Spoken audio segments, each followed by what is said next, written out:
Hi everyone. So ఈరోజు ఈ వీడియోలో చర్చించుకోయేటువంటి అంశం ఏంటి అంటే,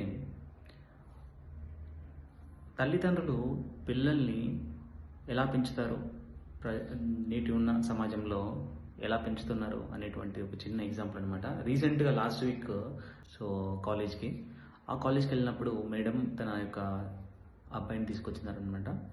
సో తను 8th క్లాస్ చదువుతున్నాడు. నేను తను కనిపించాడు కదా అని చెప్పి నేనేమేంటి అని అడిగాను. తర్వాత నువ్వు ఏమవుతావు అని చెప్పి అడిగాను అనమాట. ఏమవుతావు అని అడిగినప్పుడు తను పోలీస్ అని చెప్పారు. వాళ్ళ యొక్క తల్లి మాత్రం, మేడం మాత్రం ఏం చెప్పారు అంటే, అడిగితే ఏం చెప్తావు అంటే డాక్టర్ అయినా లేదంటే ఇంజనీర్ అయినా చెప్పు, పోలీస్ అనేది ఎవరు చెప్పారు అని చెప్పి అడుగుతుంటుందన్నమాట. సో ఇక్కడ మీరు ఒక ఆలోచన చేయాల్సినటువంటి ఒక విషయం, మనము ఎప్పుడైనా కూడా ఒక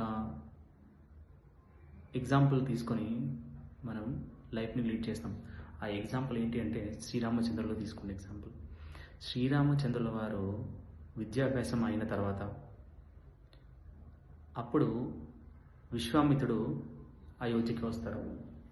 విశ్వామిత్రుడు ఆయన ఒక బ్రహ్మర్షి అన్నమాట.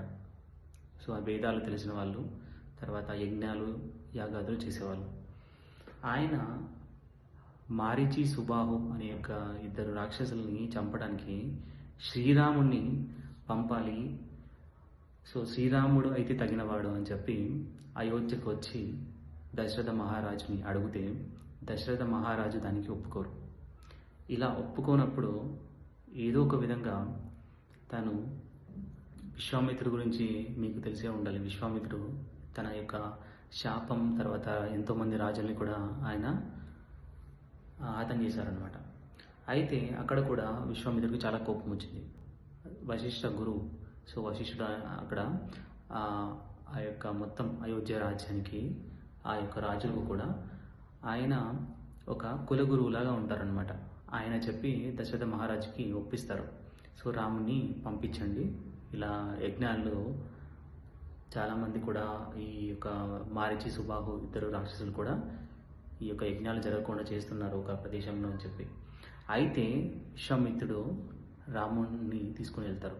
ఈ శ్రీరామచంద్రుడు ఇక్కడ ఉన్నటువంటి తాటకి, వాళ్ళ తల్లి తాటకి, తర్వాత సుబాహు, ఇక్కడ మారీచి అని ఉంటారు అనమాట. ఒకరిని అందులో సోదరుని వదిలిపెట్టేసేసి తన యొక్క మొత్తం యొక్క విశ్వామిత్రుడు గురువు దగ్గర ఉన్నటువంటి విద్య చాలా వరకు రాముడికి ఇస్తారు. సో ఈ శ్రీరామచంద్రులు అదే కాకుండా అహల్య శాప విమోచనం, తర్వాత ఆయన యొక్క జనక మహారాజు దగ్గరికి వెళ్ళి ఆ యొక్క శివధనస్సుని చూడటం, తర్వాత శ్రీరాముడి పట్టాభిషేకం జరుగుతుంది. అంటే ఇక్కడ ఒక చిన్న విషయం ఆలోచించాలి. ఎక్కడ కూడా దశరథ మహారాజు రాముడి గురించి మనకి ఆహ్వానం పంపిన, పట్టాభిషేకానికి ఆహ్వానం పంపిన, అది ఏ విధంగా తన యొక్క చదువుని ఏ విధంగా ఉపయోగించుకున్నాడు. తను జస్ట్ 12వ సంవత్సరాలు. సో ఆ టైంలో తను యుద్ధానికి వెళ్ళి కంప్లీట్ చేసుకొని తర్వాత విశ్వామిత్రుడి దగ్గరికి వెళ్ళి అక్కడ ఉన్నటువంటి విశ్వామిత్రుడు గారి ఉన్నటువంటి శక్తిని మొత్తం, ఆయన యొక్క దారపోసినటువంటి శక్తి మొత్తం తీసుకొని యుద్ధం చేసి, తర్వాత నెక్స్ట్ అహల్య శాప విమోచనం కోసం అహల్య దగ్గరికి వెళ్ళి, సో గౌతమ మహర్షి అహల్య అనే ఒక స్టోరీ ఉందన్నమాట. సో గౌతమ మహర్షి అహల్యది. సో మీరు ఒకసారి రామాయణంలో బాలకాండ చదివారనుకోండి, ఈ యొక్క విషయాలన్నీ తెలుస్తాయి. ఇక్కడ ఏంటంటే శ్రీరామచంద్రుల వారి జీవితం ప్రతి ఒక్క మనిషికి చాలా ఉదాహరణగా తీసుకోవాలి. మనం ఈ పురాణాలు కానీ తర్వాత ఇక కథలను కానీ ఒక మోరల్ స్టోరీస్ని పిల్లలకి చెప్పాలి. పిల్లలకి చెప్పినప్పుడు వాళ్ళ యొక్క మైండ్, తర్వాత వాళ్ళ యొక్క సృజనాత్మక శక్తి, ఆలోచించే విధానం, ఇలా తర్వాత ఏం జరుగుతుంది అనేటువంటి ఒక ఉత్సాహము అనేవి పెరుగుతాయి. ఇప్పుడున్నటువంటి ప్రజెంట్ జనరేషన్లో చాలామంది తల్లిదండ్రులు యూట్యూబ్, తర్వాత గేమింగ్ అని ఒక అడిక్ట్ చేసి వాళ్ళ పిల్లల్ని మందబుద్ధి గలవారిగా చేస్తున్నారు అనమాట.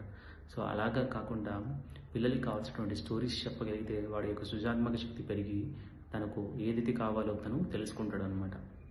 సో ఇది అనమాట ఒక చిన్న lesson. Thank you so much.